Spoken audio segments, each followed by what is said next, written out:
Joseph M Puthussery, അത്തരം വിശദീകരണങ്ങൾ നൽകുക മാത്രമാണ് നൽകിയിരിക്കുന്നത്. PC ജോർജിന്റെ പ്രസ്താവന വ്യക്തിപരമാണ്, അത് പാർട്ടിയുടെ അഭിപ്രായമല്ല. PC ജോർജിനോട് പ്രസ്താവനകൾ നിയന്ത്രിക്കാൻ ആവശ്യപ്പെടും. അത്തരം പ്രസ്താവനകൾ സഹപ്രവർത്തകരെ നോവിക്കുന്നുണ്ടെങ്കിൽ അത് അഭികാമ്യമല്ല. ഇത്തരം പൊതുപ്രസ്താവനകളാണ് മാണി സാറിന്റെ ഭാഗത്തു നിന്നുണ്ടായിരിക്കുന്നത്.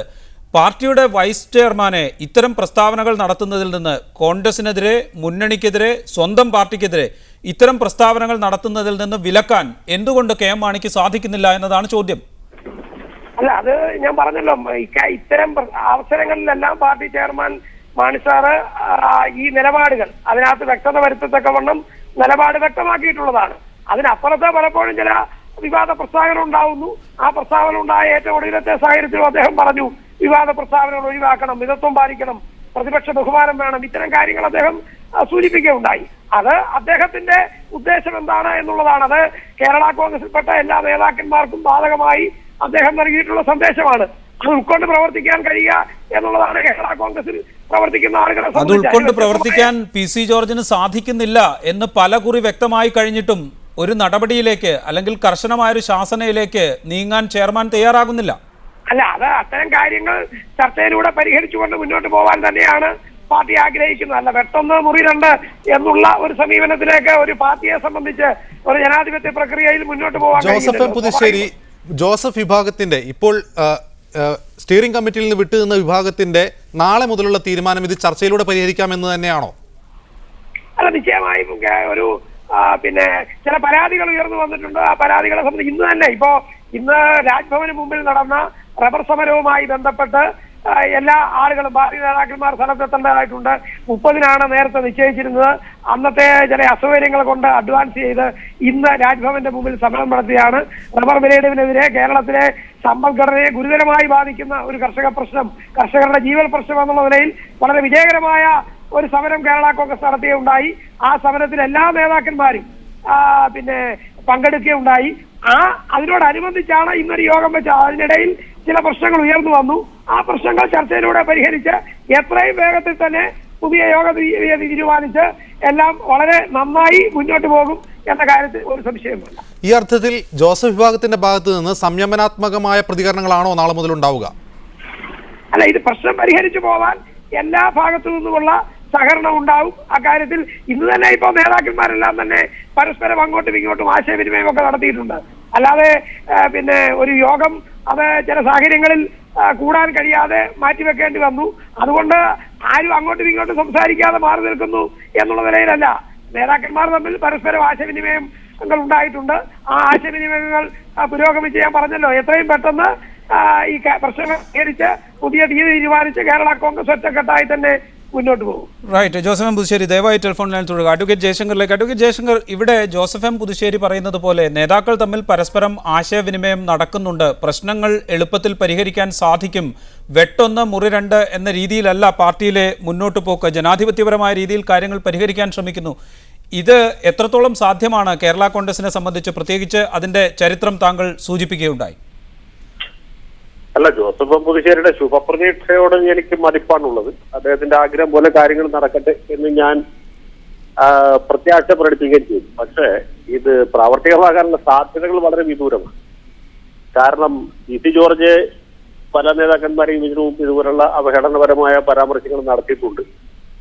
അതിൽ വന്യവയോധികയായ ഗൗരിയമ്മ മുതൽക്ക് യുവ MLA-മാരായ ഹൈബി ഈഡൻ, VD സതീശൻ വരെയുള്ളവർക്കെതിരായിട്ടുള്ള പരാമർശങ്ങൾ ഉണ്ടായി. അന്നൊന്നും KM മാണി PC ജോർജിനെ നിലക്ക് നിർത്താനുള്ള യാതൊരു ശ്രമവും നടത്തിയില്ല. പിന്നീട് കോൺഗ്രസിലെ സമുന്നതരായ നേതാക്കന്മാരെ, ഉമ്മൻചാണ്ടി അടക്കമുള്ളവരെ കുറിച്ച് അദ്ദേഹം അധിക്ഷേപകരമായ പല പരാമർശങ്ങളും നടത്തി. അപ്പോഴും ഒരു നടപടിയും ഉണ്ടായില്ല. ഏറ്റവും ഒടുവിൽ ഫ്രാൻസിസ് ജോർജിന്റെ അഭിവന്ദനായ പിതാവ്, കേരള കോൺഗ്രസിന്റെ സ്ഥാപക ചെയർമാനായിരുന്ന KM ജോർജ് സാറിനെ കുറിച്ച് പോലും പാർലമെന്ററി മര്യാദയ്ക്ക് നിരക്കാത്ത രീതിയിലുള്ള പരാമർശങ്ങൾ നടത്തി. അപ്പോഴും KM മാണി അനങ്ങിയില്ല. ഇതിന്റെ അർത്ഥം KM മാണി അനങ്ങുകയില്ല എന്നതാണ്. അതുകൊണ്ടാണ് ഞാൻ പറഞ്ഞത് KM മാണിയുടെ പരോക്ഷ പിന്തുണയോടുകൂടിയാണ് PC ജോർജ് ഇതൊക്കെ ചെയ്യുന്നത്. അല്ലെങ്കിൽ അദ്ദേഹത്തെ തന്നെ നിരക്ക് നിർത്താമായിരുന്നു. പക്ഷെ PC ജോർജ് അങ്ങനെ നിയന്ത്രിക്കാൻ പറ്റാത്ത ആളൊന്നുമല്ല. PC ജോർജിനും ആവശ്യമുള്ള സന്ദർഭങ്ങളിൽ സംയമനം പാലിക്കാനും സഭ്യമായി സംസാരിക്കേണ്ടപ്പോൾ സഭ്യമായി സംസാരിക്കാനും ഒക്കെ അറിയുന്ന ആളാണ്. പക്ഷെ ആ രീതിയിലുള്ള ഒരു മേൽക്കൈ, ആ രീതിയിലുള്ള ഒരു മുൻകൈ അഡ്വക്കേറ്റ് ജയശങ്കർ, എങ്ങനെയാണ് പി സി ജോർജിന് ഇത്രയും ആത്മവിശ്വാസം ലഭിക്കുന്നത്? കോൺഗ്രസ് നേതാക്കൾക്കെതിരെ, UDF-ലെ മറ്റ് ഘടകകക്ഷി നേതാക്കൾക്കെതിരെ എല്ലാം ആക്രമണോത്സുകമായ രീതിയിൽ പ്രസ്താവന ഇറക്കാൻ സാധിക്കുന്നത്? ഉമ്മൻചാണ്ടിയും മൗനം പാലിക്കുന്നു പി സി ജോർജിന്റെ. ഇപ്പോൾ മുമ്പ് ജോസഫ് എം പുതുശ്ശേരി സൂചിപ്പിച്ചതുപോലെ വിവാദം ആരും ഉണ്ടാക്കരുത് എന്ന് തുടങ്ങിയ ഉപദേശങ്ങളിൽ തീരുന്നു ഉമ്മൻചാണ്ടിയുടെയും KM മാണിയുടെയും നടപടികൾ.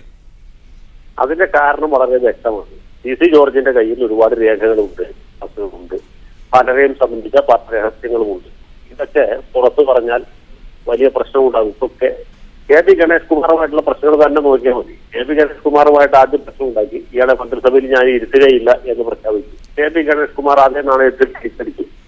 അധികം വൈകാതെ മംഗളം പത്രത്തിന് ഒരു വാർത്ത വന്നു. കേരളത്തിലെ 21 മന്ത്രിമാരിൽ ഒരു പക്ഷേ ജയലക്ഷ്മി ഒഴിച്ച് ബാക്കി 20 പേരെ സംശയിക്കാവുന്ന ഒരു വാർത്തയാണ് പത്രത്തിൽ വന്നത്. ആ വാർത്തയിൽ പ്രതിപാദിക്കപ്പെട്ടുള്ള ആൾ ഇന്ന ആളാണ് എന്ന് ചൂണ്ടിക്കാണിച്ചുകൊണ്ട് കൃത്യമായി പറഞ്ഞാൽ KP ഗണേഷ് കുമാർ രാജിവെക്കുന്നവരെ ഈ വിവാദം ആളി കത്തിച്ചു നിർത്തി അദ്ദേഹത്തെ അപമാനിച്ച് മന്ത്രിസഭയിൽ പുറത്തേക്ക് ചെയ്ത് നമ്മൾ കണ്ടു. ഇത് കേരളത്തിലെ ഏറെക്കുറെ 18 19 മന്ത്രിമാർക്കെതിരെ പ്രയോഗിക്കാൻ പറ്റിയ സാമഗ്രികൾ ഇദ്ദേഹത്തിന്റെ കയ്യിലുണ്ട്. ആ കേസിലാണല്ലോ പുള്ളി ഇങ്ങനെ പ്രതാപൻ തന്നെ ഭാഷ പറഞ്ഞ അഴിച്ചുവിട്ട കാളയെ പോലെ ഇങ്ങനെ വിലസുന്നത്. അപ്പൊ ആരെയും കുത്താം, ആരെയും ചവിട്ടാം എന്ന അവസ്ഥയിൽ എത്തിയിരിക്കുന്നു. അതുകൊണ്ടാണ് KM മാണിക്കാണെങ്കിലും ഉമ്മൻചാണ്ടിക്കാണെങ്കിലും മറ്റു നേതാക്കന്മാർക്കാണെങ്കിലും ഇദ്ദേഹത്തോട് ഇത്ര ബഹുമാനം. PC തോമസ്, ഫലത്തിൽ കേരള കോൺഗ്രസിനെ നിയന്ത്രിക്കുന്നത് വൈസ് ചെയർമാനായി മാറിയിരിക്കുന്നു. ചെയർമാൻ വൈസ് ചെയർമാന് എല്ലാ കാര്യങ്ങളും വൈസ് ചെയർമാൻ പറയുന്നതിന് മുഴുവൻ അംഗീകരിക്കുന്ന ഒരാളായി മാറിയിരിക്കുന്നു.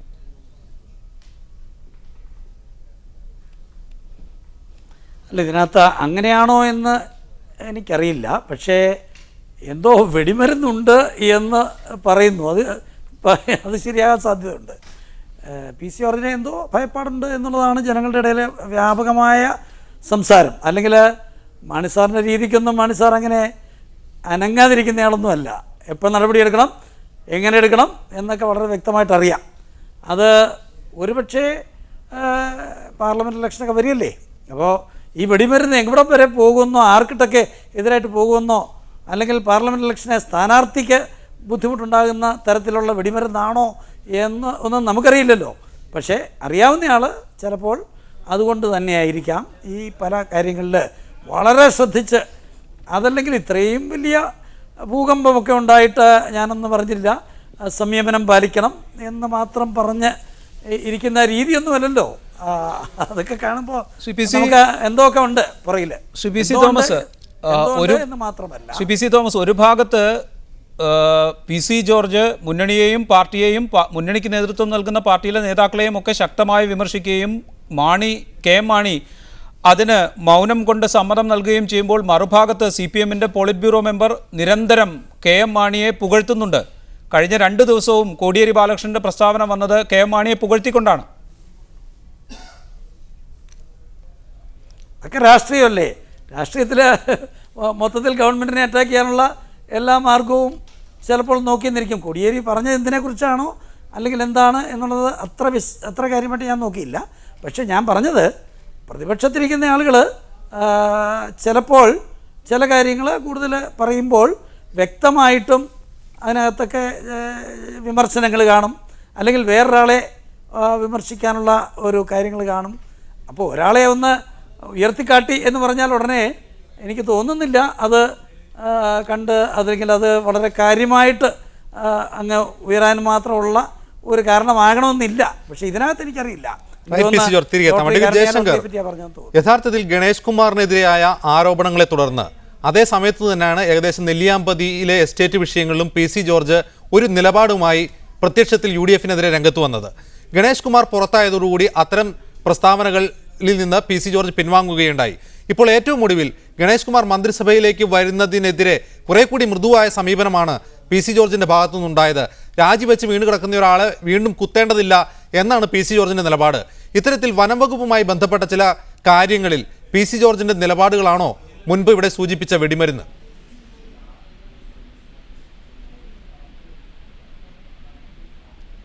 Advocate Jaishankar, കേൾക്കാമെങ്കിൽ.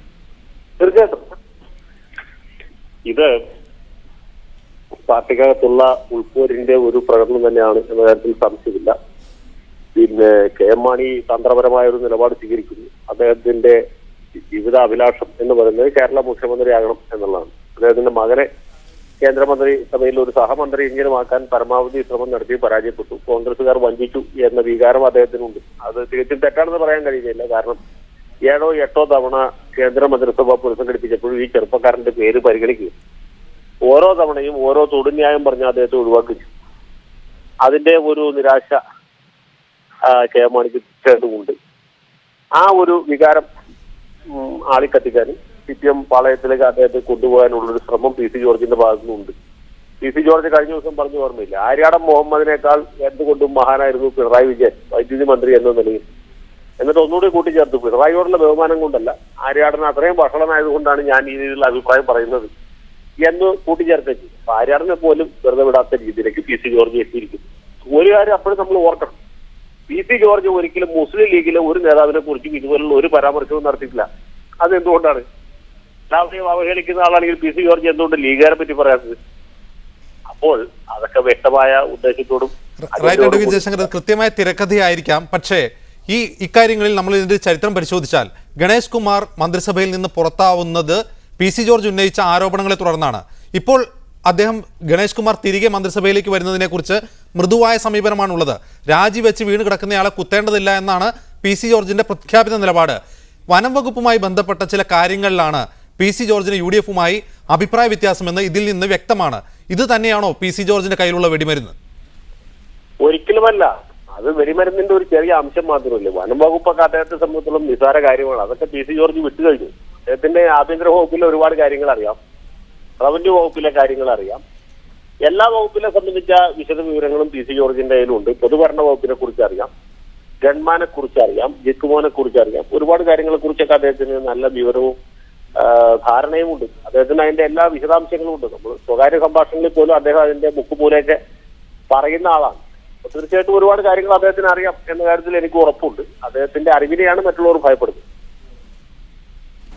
Right. Joseph M പുതുശ്ശേരിയിലേക്ക്. ജോസഫ് എം പുതുശ്ശേരി, ഈ പറയുന്നത് പോലെ വെടിമരുന്ന് കയ്യിൽ വച്ചിട്ടാണോ PC ജോർജ് മാണിസാറേയും UDF നേതൃത്വത്തെയും മുഖ്യമന്ത്രിയെയും ഒക്കെ അടക്കിയിരുത്തുന്നത്? എനിക്കതിനോടൊട്ട് യോജിക്കാൻ കഴിയുന്നില്ല. അഡ്വക്കേറ്റ് ജയശങ്കറിന്റെ ബഹുമാന്യ സുഹൃത്താണ്. അദ്ദേഹം നന്നായി നിരീക്ഷണം നടത്തുന്ന ഒരു രാഷ്ട്രീയ നിരീക്ഷകനുമാണ്. കാര്യത്തിൽ തർക്കമില്ല. കാരണം കേരള രാഷ്ട്രീയത്തിൽ വയറ്റിത്തെളിഞ്ഞ ഭരണതപ്രജരായ മാണിസാറോ അങ്ങനെയുള്ള ആളുകളോ ഇത്തരം എന്തെങ്കിലും കാര്യങ്ങളുടെ പേരിൽ അവരെ പേടികൊണ്ട് എന്തെങ്കിലും ഒതുങ്ങുന്നു അല്ലെങ്കിൽ അങ്ങനെയാണ് എന്ന് പറയുന്നതിനോട് യോജിക്കാൻ കഴിയുന്നില്ല. ഞാൻ പറഞ്ഞല്ലോ, ഓരോരുത്തർക്കും ഓരോ രീതികളുണ്ട്. ആ രീതിയിൽ നിന്നുകൊണ്ട് ഇക്കാര്യത്തിൽ നൽകാവുന്ന വിശദീകരണങ്ങളെല്ലാം മാണിസാർ നൽകിയിട്ടുണ്ട്, നിർദ്ദേശങ്ങൾ കൊടുത്തിട്ടുമുണ്ട്. ശ്രീ ജോസഫ് എം പുതുശ്ശേരി, അത്തരം രീതിയിൽ തന്നെയാണ് PC ജോർജ് പ്രതികരിക്കുന്നതും. ഓരോരുത്തർക്കും ഓരോ രീതിയുണ്ട്, ആ രീതിയിൽ തന്നെ പ്രതികരിക്കുന്നു. അതിന് പിന്നിൽ ചില വെടിമരുന്നുകൾ ഉണ്ട് എന്നാണ് ചൂണ്ടിക്കാണിക്കപ്പെടുന്നത്. അല്ല, ഒരിക്കലും അത് ഇപ്പം അങ്ങനെ ഒരു കാടടച്ച് വെടിവെച്ചുകൊണ്ട് കാര്യമുണ്ട് എന്ന് എനിക്ക് തോന്നുന്നില്ല. ഇപ്പൊ ഇടതുപക്ഷ ഇതിനെ കുറിച്ച് പറഞ്ഞു. കോടിയേരി ബാലകൃഷ്ണൻ മാണിസാറിനെ പ്രശംസിച്ചാൽ മാണിസാറ് എന്നെ പ്രശംസിക്കണ്ട എന്ന് പറയണോ? അദ്ദേഹം ചെയ്ത ഈ UDF മന്ത്രിസഭയിൽ ധനകാര്യമന്ത്രിയായിരുന്നുകൊണ്ട് അദ്ദേഹം നടത്തിയ വലിയ ഒരു ജീവകാരുണ്യ പ്രവർത്തനത്തെ കുറിച്ചാണ് പ്രശംസ ഉണ്ടായിട്ടുള്ളത്. അത് ഇവര് മാത്രമല്ല, ഇതിനു മുമ്പ് ഇതുപോലെയുള്ള ഇടതുപക്ഷ കോടിയേരി ബാലകൃഷ്ണൻ മാത്രമല്ലല്ലോ, ഇടതുപക്ഷ മുന്നണിയിലെ ഒട്ടുവളരെ നേതാക്കന്മാരും അദ്ദേഹത്തെ പ്രശംസിച്ച് സംസാരിച്ചു. അത്തരം ചർച്ചകൾ സജീവമായപ്പോ അദ്ദേഹം തന്നെ നേരിട്ട് മാധ്യമപ്രവർത്തകരോട് പറഞ്ഞു, അത്തരം കാര്യങ്ങൾ അവിടെ നിൽക്കട്ടെ, ആ ചൂണ്ടയിൽ കൊത്താൻ ഞാനില്ല എന്ന് മാണിസാർ തന്നെ വ്യക്തമാക്കിയതാണ്. അപ്പൊ അങ്ങനെ ഒരു സാഹചര്യം നിലനിൽക്കുമ്പോ പിന്നെ അതിന് അത്തരത്തിലേക്കുള്ള രാഷ്ട്രീയ വ്യാഖ്യാനങ്ങൾ നൽകി അതിന് മറ്റ് മാനങ്ങൾ കൊടുക്കാൻ ശ്രമിക്കുന്നത് യുക്തിസഹമല്ല എന്നാണ് എനിക്ക് തോന്നുന്നത്. കേരള കോൺഗ്രസിനെ സംബന്ധിച്ചിടത്തോളം ഈ കാര്യത്തിലുള്ള നിലപാട് വളരെ വ്യക്തം.